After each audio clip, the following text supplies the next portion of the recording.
Bonjour à toutes et à tous, bienvenue dans Le Plus, l'émission qui donne la parole aux acteurs de l'actualité iséroise.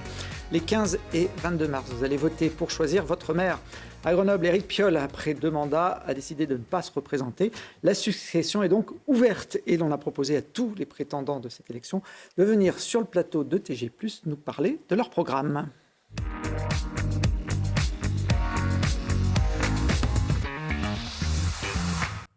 Valentin Gabriac, bonjour. Bonjour, merci de l'invitation. Vous êtes candidat donc à cette élection municipale à Grenoble pour le Rassemblement national. Vous avez 33 ans, vous avez travaillé dans l'industrie avant de vous engager pleinement dans la vie politique, puisqu'aujourd'hui vous êtes attaché parlementaire d'un député du Rassemblement national, député isérois, Thierry Pérez, qui est élu dans la 10e circonscription de l'Isère, c'est dans le nord du département.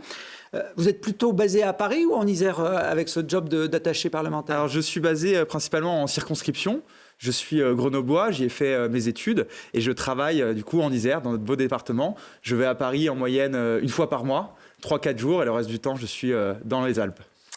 Marié, des enfants, vous êtes encore jeune ? Je suis célibataire sans enfants. Je peux donc me consacrer, comme on l'a dit, pleinement à la vie politique. Oui, ça prend du temps, la politique. Ouais. C'est votre première candidature à une élection ? Tout à fait. J'avais jamais participé à une élection. C'est ma première candidature dans le bain des grands, comme on dit, à Grenoble, avec une candidature engagée, volontaire, dans un contexte particulier à Grenoble, parce qu'on sait que cette élection est toujours atypique et j'en suis très content. Alors, il y a un Gabriac qui a fait de la politique il y a quelques années, Alexandre Gabriac. C'est un lien de famille avec vous ? C'est votre frère ? On n'a pas de lien politique, son engagement ne dépend pas du mien. Et évidemment, nous avons un lien familial, mais ça s'arrête au lien familial. Il n'a pas de relation politique entre son parcours politique et le mien. Bon, il avait été élu pour le Rassemblement national, c'était le Front national d'ailleurs à l'époque en 2010, conseiller régional avant d'être exclu par le parti pour avoir posé notamment devant un drapeau nazi. C'est pas lui qui vous a donné envie de faire de la politique ? Non, comme je vous l'ai dit, son engagement ne dépend pas du mien. Nous n'avons pas le même parcours, vous l'avez rappelé. Il a été exclu de la formation que je représente aujourd'hui. Donc il ne m'aurait pas incité à la rejoindre, donc nous n'avons pas de lien politique. Alors en 2020, le RN n'avait pas réussi à présenter une liste à Grenoble. Il faut trouver 60 colistiers. C'était compliqué. Ça a été plus simple cette fois ou c'est quand même toujours un défi d'arriver à monter une liste dans une grande ville ? Ça a été un très gros travail.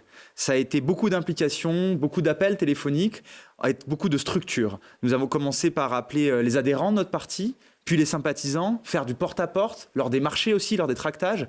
Nous avons appelé nos amis, nos proches qui partagent nos valeurs et nous avons réussi à constituer cette liste grâce au labeur, grâce au travail acharné et on peut en être fiers. Cette liste qui a été présentée il y a quelques jours, vous avez même parmi vos colistiers un ancien de la liste d'Alain Carignon en 2020 ?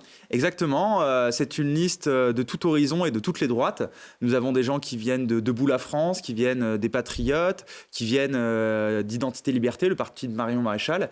Et ils sont tous membres désormais du Rassemblement national ou de l'UDR d'Éric Ciotti. C'est une liste de rassemblement avec l'étiquette, encore une fois, RN et UDR. Et il y a des gens qui viennent aussi, évidemment, de M. Carignon et qui ont été déçus.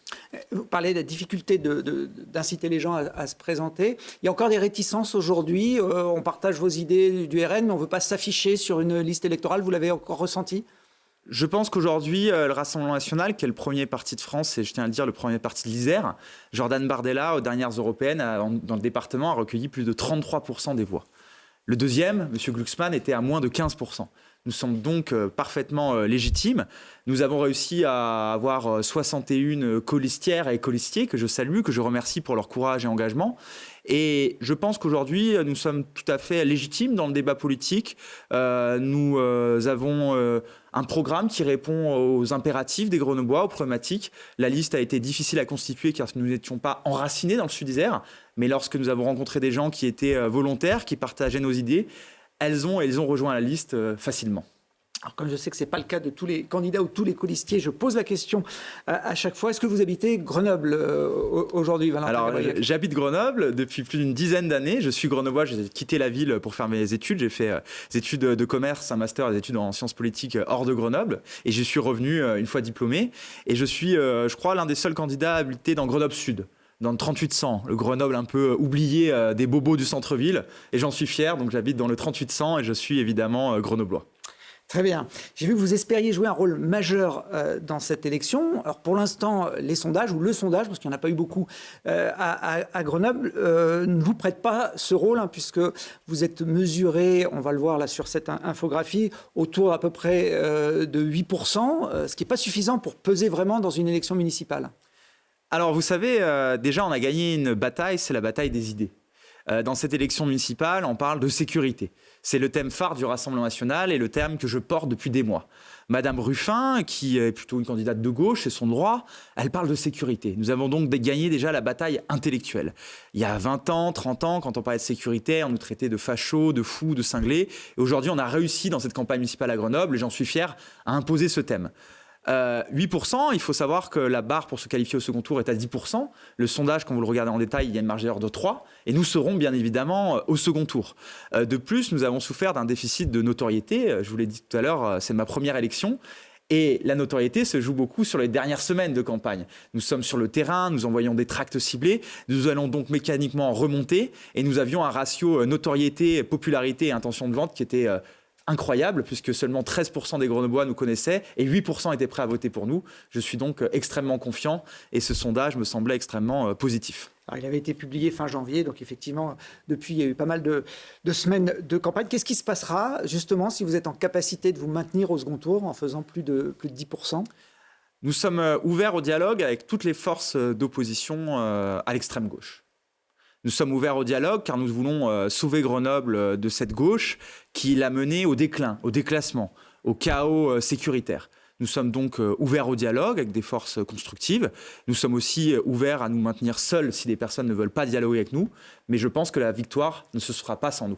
Alors Alain Carignon, qui est l'un des favoris pour ce second tour, représentant de la droite grenobloise, à votre place, a répondu clairement à la question en disant au second tour, il n'y aura aucune alliance avec le Rassemblement national de Valentin Gabriac. Ça veut dire qu'il ne vous reste pas beaucoup d'autres solutions que de vous maintenir ? Je le regrette, je pense qu'il faut un dialogue constructif. J'invite M. Carignon à ouvrir le dialogue avec des bases de négociation. Nous serons évidemment au second tour. Encore une fois, la victoire ne se fera pas sans nous. Vous savez, Madame Chalas, qui a rejoint M. Carignon, disait il y a quelques mois, jamais mon nom ne sera à côté de M. Carignon. Et elle l'a rejoint pour je ne sais quelle raison et pour je ne sais quel poste.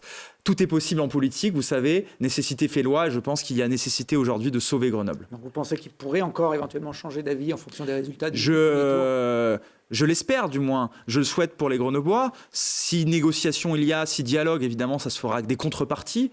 Nous aurons au Rassemblement national, avec la liste que je porte, de grandes exigences programmatiques pour sauver Grenoble du déclin, arrêter le chaos sécuritaire, arrêter la fiscalité folle. Mais je suis ouvert au dialogue avec les forces d'opposition. Bon. À elles de décider. Si jamais elles décident de rester sur leur position qu'elles ont exprimée notamment sur ce plateau, vous maintiendrez coûte que coûte, même si ça favorise l'élection de Laurence Ruffin à gauche ? Si des personnes ne veulent pas de discussion avec nous, c'est qu'elles rejettent notre programme de sécurité, d'attractivité, de propreté. Pourquoi nous nous retirerons avec des gens qui, du coup, n'ont pas notre programme ? Ça n'a aucun intérêt. Nous serons au conseil municipal, au conseil métropolitain, pour porter les trois piliers que je viens de vous dire, la sécurité, la propreté et l'attractivité. Si des personnes nous disent « nous n'avons pas le même programme que vous, nous n'avons pas de vos idées », je ne vois pas pourquoi nous nous retirerons. Alors vous l'avez dit, c'est votre première campagne, une campagne un peu agité, voire beaucoup par moment. Il y avait 12 camions de CRS mobilisés le 27 février, on les voit en photo, pour assurer la sécurité d'un de vos meetings à la Maison du Tourisme. Un meeting qui était contesté par certains manifestants dans la rue. Vous vous attendiez à une telle opposition ? Déjà, je remercie les forces de l'ordre qu'on voit en vidéo et je suis navré de voir que des meetings démocratiques sont perturbés.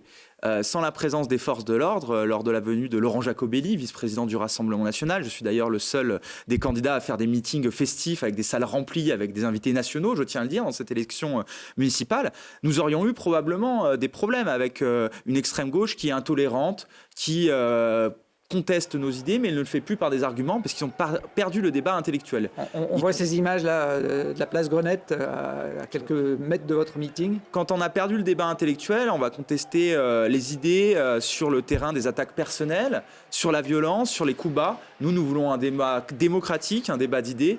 Et je regrette que des personnes cherchent l'affrontement. Nous sommes encore une fois le premier parti de France, le premier parti en Isère. À Grenoble, Marine Le Pen, vous savez, elle a fait plus de 20% des voix en 2022. Donc je considère que ce sont des intolérants, des gens qui ne respectent pas la démocratie, et ça en dit long sur l'état du pays. Alors ces rassemblements s'inscrivent dans un contexte encore particulier avec la mort de Quentin il y a quelques jours à Lyon, dans une rixe entre militants d'extrême droite et d'extrême gauche. Vous n'avez pas participé à la marche en hommage à Quentin? C'était pour respecter les consignes du parti ou c'était par conviction personnelle? Quentin a été lâchement tué de façon barbare. Et évidemment, je tiens à honorer sa mémoire et celle de sa famille et ses proches, sans ambiguïté. Et il a été la victime de coups mortels et c'est absolument scandaleux. Nous avons rendu au Rassemblement national hommage à Quentin avec les voix qui sont les voix que nous avons faites, c'est-à-dire à l'Assemblée nationale avec 1 minute de silence. Nous avons aussi un travail politique, notamment dans les médias, pour défendre les Français face aux menaces de l'ultra-gauche. Ma non-présence à cette marche à Lyon était du fait que nous ne connaissions pas les organisateurs, mais le Rassemblement national était présent à un rassemblement à Paris.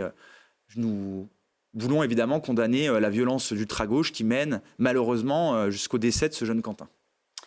Alors, on n'aura pas le temps de passer en revue le programme de tous les candidats et notamment du vôtre dans cette émission. Donc, on a demandé de faire un choix, 5 thèmes et des propositions concrètes à développer. Le premier sujet dont vous voulez parler, je vais dire sans surprise, c'est la sécurité. Vous l'avez déjà évoqué il y a quelques instants. Alors, c'est le nôtre depuis 30 ans. Il y en a certains qui le mettent au devant, ils ne le mettaient pas avant. Donc, on ne peut pas m'accuser de l'avoir piqué.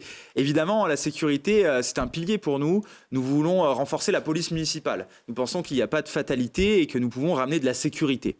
Pour ce faire, nous voulons renforcer la police municipale en l'armant. L'armant matériellement et l'armer aussi moralement. On considère que M. Piolle a délaissé la police municipale, il ne l'a pas soutenue moralement. Nous voulons la soutenir. Et nous proposons, nous sommes les seuls dans cette élection, la création d'un poste de police municipale dans les quartiers sud. Si nous recrutons des agents, 150 nous prévoyons, il faut bien les mettre quelque part. Le poste de police municipale rue Lesdiguières sera trop petit et plutôt que tout mettre les effectifs en centre-ville, nous allons les mettre dans les quartiers sud qui souffrent de l'insécurité. Très bien, pour une proposition là, très concrète. Il faut la financer aussi. J'imagine que vous avez vos solutions pour embaucher autant de personnel communal. Alors déjà, pour ce deuxième poste de police municipale, c'est à peu près 300 000 € pour l'installation. 300 000 € une fois pour les locaux, l'installation, meublé évidemment. Et ensuite, un policier municipal, c'est à peu près 50 000 € brut chargés pour la mairie de Grenoble. Nous allons les recruter en faisant un audit déjà des finances publiques, voir les gaspillages qu'il y a d'argent public et mettre un fléchage des agents de la mairie de Grenoble vers la sécurité. En priorité. Deuxième point que vous voulez aborder, la propreté. Oui. Nous avons une ville aujourd'hui qui est sale au niveau des déchets sauvages, au niveau de l'insalubrité. Que fait M. Piolle? Où vont les taxes foncières? C'est les questions que je pose. Où vont les taxes foncières? Nous voulons lutter contre les tags, évidemment, d'un point de vue matériel. Déjà, les effacer, créer une brigade anti-tag, la vidéoprotection qui pourra identifier les taggeurs. Et nous proposons, c'est la mesure phare, nous sommes les seuls à le proposer aussi, l'installation de TIG, travaux d'intérêt général, en accord évidemment avec les instances supracommunales qui sont la mise en place de TIG pour les tags. Vous voyez, en plus, ça fait un joli jeu de mots. Nous voulons que les auteurs réparent leurs cochonneries sur les murs et soient condamnés aussi moralement. Nous voulons une mairie qui mette en avant les coûts engendrés par la collectivité de nettoyage. Vous savez, en anglais, il y a ce qu'on appelle le name and shame. Nous voulons le name and shame sur les taggeurs, dire tel acronyme vous a coûté tant. Et nous mettrons ça sur les panneaux de la ville municipale ou dans le journal de la commune. Les TIG pour les tags. Effectivement, c'est on a de la créativité, oui. Une accroche qui peut marquer. Troisième point que vous souhaitez aborder, l'attractivité de la ville. L'attractivité, elle est fondamentale. Ce qui crée de la richesse dans notre pays au niveau municipal sont évidemment les commerces. Les commerces et les entreprises. Sans grande économie, il n'y a pas de grand pays et sans grande économie locale, il n'y a pas Grenoble. Nous voulons donc un programme de facilitation déjà d'accès à la ville. Nous voulons que les gens qui viennent dans les commerces puissent stationner. Nous voulons arrêter l'opposition stérile vélo-automobile et nous voulons rappeler aux écolos, à certains radicaux qui veulent lutter contre les automobilistes avec les ZFE, que personne n'achète une voiture par plaisir. Il y a peut-être des gens qui achètent des voitures pour faire du tuning, du rallye, de la collection. J'en connais pas. ou très peu. Donc les gens qui ont une voiture, c'est ce qu'on appelle une dépense contrainte. Ça coûte parfois 300-400 euros par mois. Et je connais personne sur ma liste Rassemblement national ou dans mon entourage d'amis grenoblois qui se dit trop bien, je vais aller faire un plein d'essence ou je vais aller acheter de l'outil pour réparer ma voiture. Non, la voiture, ça coûte et les gens en ont besoin pour aller travailler, pour aller chercher leurs enfants à l'école et aussi pour aller consommer en centre-ville, pour aller au restaurant, pour sortir. Nous voulons donc faciliter l'accès au commerce des usagers de Grenoble et aussi de la métropole. Nous ne voulons pas une ville qui soit contre la métropole. Aujourd'hui, les gens qui habitent à Crau, la Visile, ne mettent plus un pied à Grenoble puisqu'ils ne peuvent plus y accéder. Rajoutez à cela les 2 problèmes précédents que je vous ai cités, la propreté et l'insalubrité et l'insécurité. Ils ne viennent plus à Grenoble. Nous voulons d'ailleurs, la première mesure, ramener donc les Grenoblois. La deuxième mesure, c'est des mesures de fiscalité. Nous avons aujourd'hui des folies fiscales de la part de la mairie de Grenoble. Par cet audit, nous voulons savoir où va l'argent, où vont nos taxes foncières. Moi, je veux refaire de Grenoble, c'est le nom de ma liste, la capitale des Alpes, pas la capitale des taxes. Et le troisième point, c'est évidemment la facilitation avec l'installation de terrasses, la facilitation d'installation quand il y a un nouveau commerce et mettre pour cela en place un guichet unique à la mairie de Grenoble. Nous voulons arrêter d'emmerder les commerçants, nous voulons leur faciliter la vie et faciliter la vie des Grenoblois qui viennent dans ces commerces. 4e point, culture et sport. Vous avez lié les deux. On a lié les deux parce que ça fait partie pour nous de l'identité locale. Nous voulons au niveau culturel, nous avons évidemment énormément de mesures, nous avons 100 mesures dans notre programme qui vont être envoyées à tous les Grenoblois la semaine prochaine, vous allez les recevoir dans votre boîte aux lettres et vous verrez, mais nous avons notamment la création d'une fête du Dauphiné qui viendra remplacer la fête des Tuiles. Nous considérons que la fête des Tuiles ne fédère pas les Grenoblois, ne les rassemble pas, c'est une fête qui n'a pas fonctionné, qui a un coût exorbitant pour les résultats, et nous voulons faire une fête du Dauphiné. Nous appartenons à cette ancienne province du Dauphiné, nous en sommes fiers. Nous étions la capitale du Dauphiné, nous sommes aujourd'hui la capitale des Alpes et de l'Isère, et nous voulons valoriser notre patrimoine. Et l'identité locale, c'est aussi le sport. Nous avons des clubs professionnels, le GF38 pour le football, le FCG pour le rugby, les Brûleurs de Loups pour le hockey. Et nous voulons mettre en place une politique incitative pour que les Grenoblois aillent au stade de foot, au stade de rugby, à la patinoire. Et aussi pour appuyer ces clubs pro qui sont l'image du rayonnement de la ville à Grenoble, dans la région et pour certains, je l'espère, à l'international. Très bien, vous parlez du GF38. J'ai vu que vous étiez supporter du GF38. Vous avez même fait partie des Red Chaos, qui est le COP historique de Grenoble, qui est plutôt un COP classé à l'extrême gauche. Comment vous évoluiez dans ce milieu ? Moi, je suis allé au stade parce que j'étais passionné de football, je ne le regrette pas. Il y a des supporters, effectivement, qui mettent de l'ambiance. En Ligue 1, j'ai connu par ma génération certains grands joueurs, ou même avant la Ligue 1 avec Olivier Giroud, qui n'est plus appréhenté. J'étais passionné de foot et j'allais au stade de foot supporter l'équipe de ma ville. Je garde beaucoup d'affection pour ces années. Je retourne de temps en temps en tribune nord. C'était une belle expérience et je sais que nous avons aussi de beaux supporters au rugby, au hockey. Et il est bien d'avoir des personnes qui fédèrent pacifiquement les Grenoblois pour l'identité locale. Vous étiez conscient à l'époque que vous étiez dans un groupe de supporters qui était un peu à l'opposé de vos idées politiques ? J'appartenais déjà aussi et surtout à la tribune. Vous savez, il y avait le groupe de supporters que je ne regrette pas d'avoir été membre. Et effectivement, il y avait une sensibilité politique. Ça prouve aussi mon enracinement à Grenoble et mon ouverture d'esprit. Il n'y avait pas de problème avec cela. Je peux dialoguer avec des gens qui sont à gauche, des gens du centre. Je suis quelqu'un de démocratique et de tolérant. Alors, en tant que fan du GF38, j'imagine que vous avez vu l'implication de Nassim Akrour, le buteur historique du club, dans la campagne des municipales. Alors, pas sur votre liste, hein, il soutient Hervé Gerby. Qu'est-ce que ça vous inspire ? Il a le droit d'être avec un candidat. J'ai vu d'ailleurs qu'il n'était pas sur la liste de M. Gerby parce qu'il n'habitait pas à Grenoble. Nous avons des supporters sur notre liste de différents clubs sportifs, des personnes qui sont attachées au FCG, d'autres au GF38. Il a le droit de supporter M. Gerby, c'est son droit. Ce seront aux électeurs de décider, aux supporters s'ils voient un lien entre la période électorale et leur soutien sportif. Je n'ai pas d'autres commentaires à faire. Nous avons sur notre liste des gens de la société civile, des gens qui viennent du monde politique, et nous avons une liste effectivement qui n'est pas qu'avec des stars, des gens médiatisés. Je ne suis pas sûr que ce soit ceux-là qui rapportent des voix. Encore une fois, ça a été un grand joueur, Nassim Akrour. Il a terminé d'ailleurs sa carrière à Chambéry, je me rappelle, en Coupe de France contre Grenoble. Et il a le droit de soutenir M. Gerby, c'est la démocratie. Et M. Gerby a le droit d'avoir le soutien de M. Akrour, évidemment. Bon, dernier point que vous vouliez aborder dans ce top 5, c'est le cadre de vie. Le cadre de vie, effectivement, encore une fois, je vous ai parlé de l'identité locale. Nous avons aujourd'hui une ville qui est en état de déclin, je l'ai dit, et notamment au niveau de la beauté. Nous voulons relancer la beauté de la ville avec un plan Embellir Grenoble. Ça va passer, et c'est des mesures d'ailleurs écologiques, par la rénovation thermique des bâtiments et la rénovation extérieure. Il y a aussi un gros problème à Grenoble d'éclairage. Les rues sont sombres, il n'est pas normal que nous n'ayons pas aussi des ponts, des fontaines qui ne soient pas éclairées. Nous avons la chance d'avoir les quais, notamment les quais Saint-Laurent, la Bastille. Nous voulons embellir cela. Et il y avait autrefois une tour qui s'appelait Sainte-Marie d'en Haut aussi, qui ressemblait un petit peu à la Bonne Mère à Marseille. Nous voulons la reconstruire. Nous voulons redonner de l'identité locale, patrimoniale à Grenoble, ramener, comme je l'ai dit, de la sécurité, de la prospérité économique, de la propreté et aussi de l'embellissement. Ça a passé par une mise en avant de nos patrimoines locaux et aussi un éclairage. Et l'éclairage a plusieurs vertus. Un éclairage permet de la sécurité, de s'orienter. Aujourd'hui, les rues sont sombres. Encore une fois, où va l'argent? Où sont les fléchages des priorités? Et ça permet aussi de mettre en avant des monuments comme la place Notre-Dame, la collégiale Saint-André et d'autres ponts qui pourraient être illuminés et beaux. Elle se trouve où, cette tour Sainte-Marie d'en Haut? Parce qu'elle est beaucoup moins connue que la tour Perret. Elle s'est écroulée malheureusement. C'est un projet que nous avons qui serait pas à but religieux, qui serait à but patrimonial. C'est encore une fois de refaire le beau à Grenoble. Nous considérons que la ville est belle, a un potentiel et qu'elle est sous-exploité. Nous voulons donc reconstruire certains monuments qui s'étaient écroulés, remettre sur pied la ville d'un point de vue symbolique comme physique.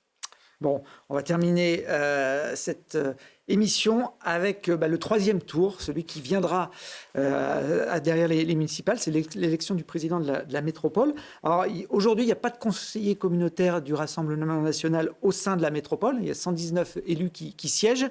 J'imagine que vous espérez que ça change. Alors c'est assez historique et j'en suis fier. Nous avons une liste à Échirolles, Rassemblement national, portée par un jeune candidat talentueux de 21 ans seulement, Enzo Billon. Et nous avons une liste portée par l'UDR, par Alexandre Lacroix, à Saint-Martin-d'Air. Nous avons donc une force de frappe. La ceinture rouge de Grenoble deviendra la ceinture bleu-blanc-rouge, je l'espère. Et nous allons avoir un groupe à la métropole. Un groupe à la métropole, ça sert à peser sur les décisions. Les pouvoirs métropolitains ont beaucoup de poids, même trop, nous considérons. Mais nous serons en place pour tenir tête à l'extrême gauche, qui, si elle est au pouvoir, ou à l'opposition molle, si elle l'est. Nous serons des conseillers municipaux et métropolitains, des combattants contre les dérives de l'extrême gauche dans ce conseil métropolitain. Bon, vous avez l'air confiant sur l'élection de ces listes à Saint-Martin-d'Air et à Échirolles? Tout à fait. Aujourd'hui, on a le cartel des gauches, c'est tout à fait divisé à Échirolles. La seule liste véritablement de droite et véritablement sécuritaire est celle d'Enzo Billon, Rassemblement national. Et à Saint-Martin-d'Air, nous avons un cas de figure similaire avec Alexandre Lacroix, qui est notre allié de l'Union des droites pour la République, d'Éric Ciotti.